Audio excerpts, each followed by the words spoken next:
บขายง่ายស្រីត្បិតអីឆោមឆាយខ្ញុំឃើញរូបអូននាងជាแม่ម៉ាយគិតចង់លេបខាយរីមីដាក់ខ្ញុំរៀមបងពេញចិត្តណាស់ត្បិតនៅកំឡុងឥតបែងចែកសងមេម៉ាយឬក្រមុំកំឡុងមេម៉ាយអើយមានអ្វីមិនសមចិត្តស្មងជាធំសមជាគូក្រងឯតែដំពងអ្នកណាចិនចិត្តមិនចង់ណែបនិតណែគួរគិតខ្លះផងខ្ញុំមានទាំងកូនហើយកុំមើលរំលងមិនចាញ់បោកបងណែជប់បងប្រាថ្នានិយាយដោយស្មងហើយព្រោះចង់ជួយថែគិតដល់កូនដែរទើបហ៊ានស្ម័គ្រស្នេហា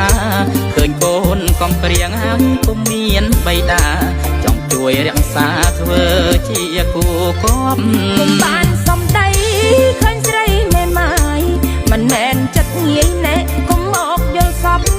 រូបតាគ្មានម្ចាស់ហើយតែក្លិនឈ្ងុយឈ្ងប់ក្រអូបសាយសពអីណែទាំងយប់ទាំងថ្ងៃ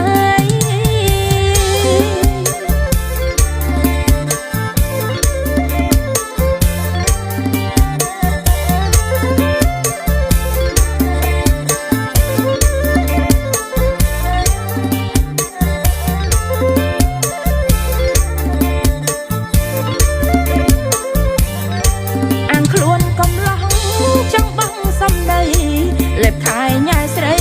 ត្បិតអីឆោមឆាយគុំឃើញរូបអូននាងជាแม่ម៉ាយគិតចង់លេបខាយរីមីដាក់ខ្ញុំរៀមបងពេញចិត្តណាស់ត្បិតនៅកំឡុងឥតបែងចែកសងមេម៉ាយឬក្រមុំកំឡុងមេម៉ាយអើយមានអ្វីមិនសម